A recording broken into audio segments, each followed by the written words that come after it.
It's a well-known fact that sentiment drives returns in the short term, and this, of course, has been no exception when we look at asset manager returns from the third quarter of 2012. Joining us tonight, David O'Leary from Morningstar, fund and company research business. Of course, if you'd like to know more about their methodologies utilized by Morningstar, please do visit our website, www.abndigital.com, and you can see our show that we did with David at the beginning of the year, taking a look at those methodologies. First off, let's take a look at some of the performances that we have seen year to date. Quibby, I'll start off with you. It's been a story of property stocks really being in vogue this year. So, of course, they're sitting at the top of the log when it comes to best performance year to date. Yeah, I mean, just a little bit about the Morningstar methodologies again. Firstly, it's a performance ranking. So we're going to be looking at all the different categories tonight. We're going to be looking at the performance rankings for those. And then secondly, remember there's a star rating next to the manager as well, which is a qualitative overlay that Morningstar gives to various managers. And you'll see some of those star ratings this evening. Again, if you want to know more about this, you can visit our website and also just the Morningstar website. Let's have a look at year-to-date categories and look at what has done the best. If you look at that table, you'll see the year-to-date numbers. You'll see right at the top is real estate general. And you can see just how fantastic those numbers have been, squeezing those yields all the way down. Domestic equity, industrials and financials follow those. As performance numbers, and if you look right at the bottom, there you can see resources and basic industries minus 4.3% year to date, kind of hanging on to the single-digit price-to-earnings ratios, maybe just slightly into the single digits at 10 and 11s, and then obviously with no surprise, fixed money market and the fixed income categories right at the bottom. I mean, Roland, for me, that's resources. I mean, absolutely obliterated, and we've continued to have the kind of strike actions and just lots of upheaval around the mining sector. Look, that's a very recent phenomenon, but before the strike action even, we had a lot of sort of consistent negative returns from resources relative to the other sectors and to the market. So it's been a very bad sector, and a lot of fund managers, as we'll see later on, have been picking up more and more weighting in resources because they're seeing them as fundamentally cheap, and they've suddenly become a lot cheaper, so it's hurt certain managers. I just find it interesting that we've got more property funds than we have industrial funds at the moment. There are 88 property funds and 12 industrial funds, so clearly there's a good return for those investors in those And then, of course, you've got to ask, how long the property story plays out for. But it is interesting, David, let's bring you into the conversation.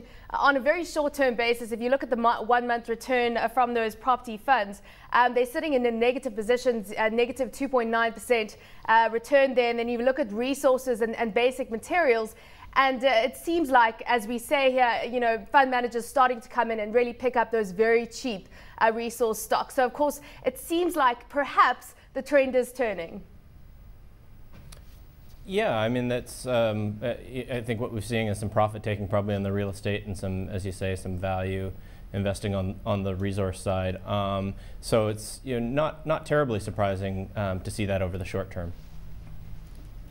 So what are your views on the performance? Because we have been talking about best performers and worst performers year to date. What are your views on those?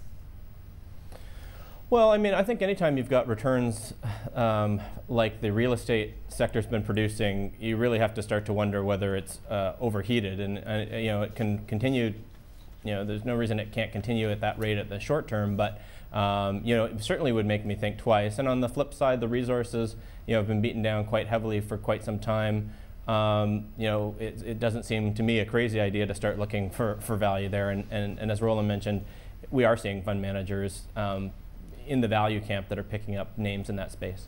It does seem like sentiment has turned slightly, but it's still very uncertain right now. Yeah, I mean, let's move to kind of the domestic equity general space, because that's kind of we're now talking about equities and we're just looking at them kind of generally. We're going to become more style specific a little bit later, but right now let's just look at them kind of from just general equities. How have the performances look for these? Just have a look at the table on your screen there, and there you can see right at the top, domestic equity category, last quarter, the best performing manager there was the Marriott Dividend Growth Fund. And I mean, obviously, the style of management there obviously is focusing on dividend yield, so to speak, and how that then relates to growth. And you can look at the 1 year and the 3 year track records for the Marriott Fund. I mean, those are decent as well. Potentially also just, to kind of point out here, the BOE Core Equity Fund, just slightly below that of the Marriott Dividend Growth Fund.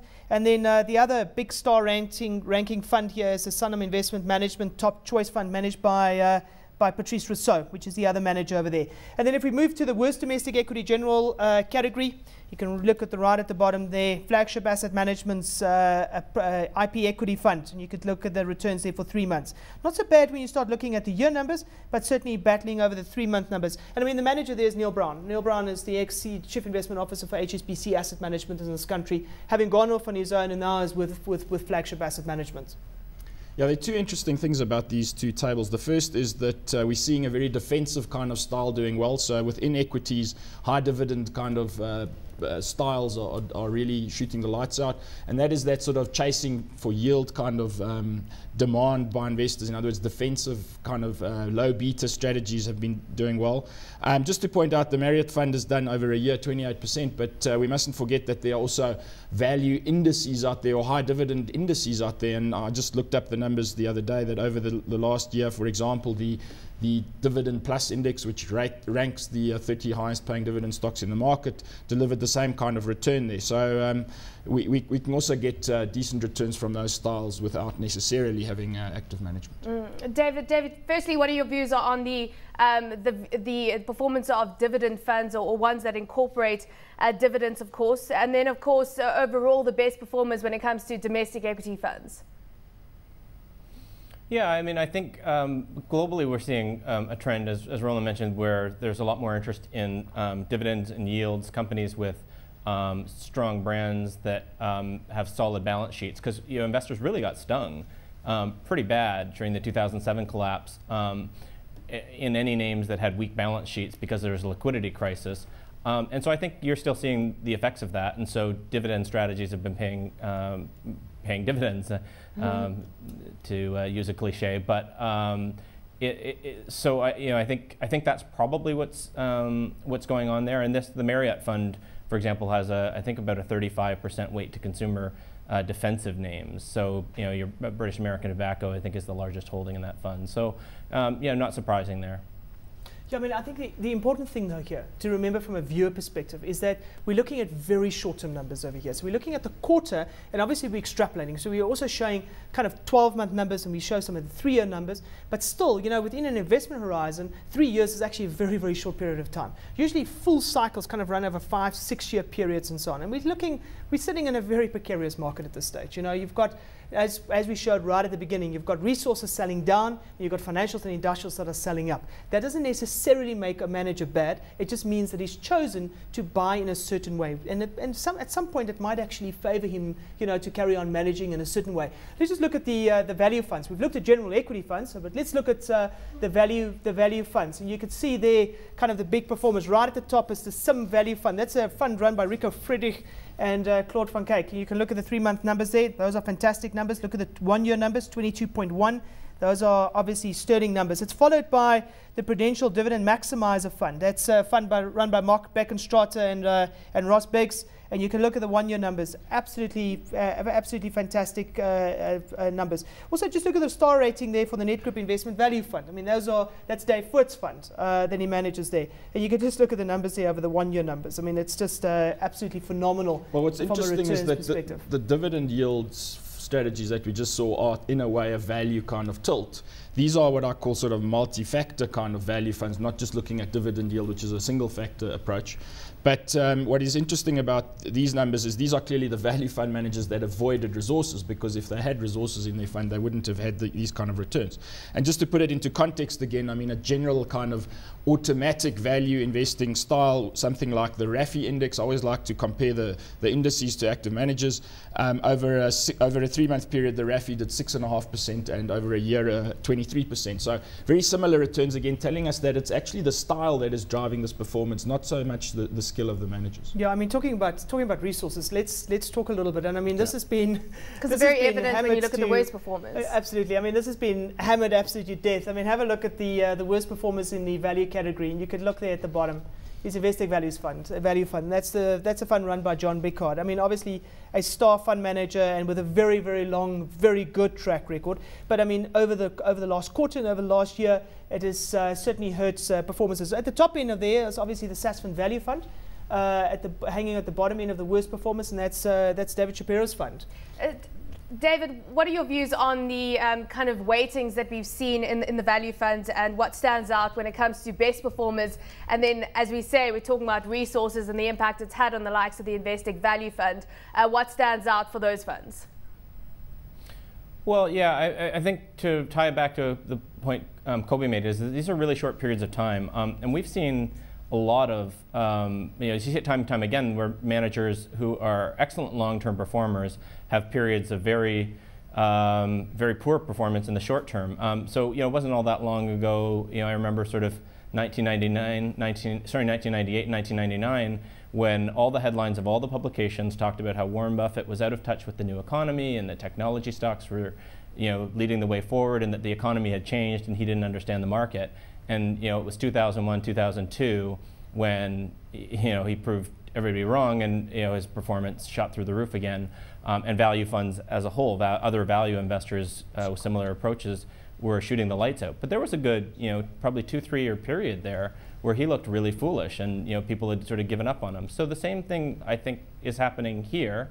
A lot of these names, are just not in vogue right now. But it doesn't, you can't really tell much from that in the short term. Yeah, what's also interesting about the Investec Value Fund is that I guess the risk with value investing is that you're getting too early, and clearly the manager here might be proven right in the long run, but in the short run got in perhaps a bit too early in terms of the resources, because the weighting in resources was quite substantial in this fund. But what it also highlights is that as a fund manager, if you are too aggressive in your exposure to a specific style or sector, you can seriously get hurt. So even if you are going to take risk, don't take too much risk, and that's what happened, I think, in this situation. Interestingly, just to bring in a point here, you can't tell too much from the short-term numbers, right? Because a manager could just be in or out of favor that particular style. But I think one thing that you can derive from the short-term numbers is that managers or funds that are at the top or the bottom of the charts in any given period are typically the ones that have the most aggressive bets on the table. So your most sort of diversified conservative funds, if they do well or poorly, are usually going to fall somewhere more towards the middle of the pack, and it's the most aggressive investors that'll either top or bottom the charts, and usually from month to month or quarter to quarter they flip around and back and forth. So one thing that you can get from the short-term numbers is, if the manager's at the top or the bottom of the charts, they're probably got a lot of risk on the table. To have beat out either positively or negatively all of the other funds available. So when you look at these numbers, should you be cautiously looking at those best performers?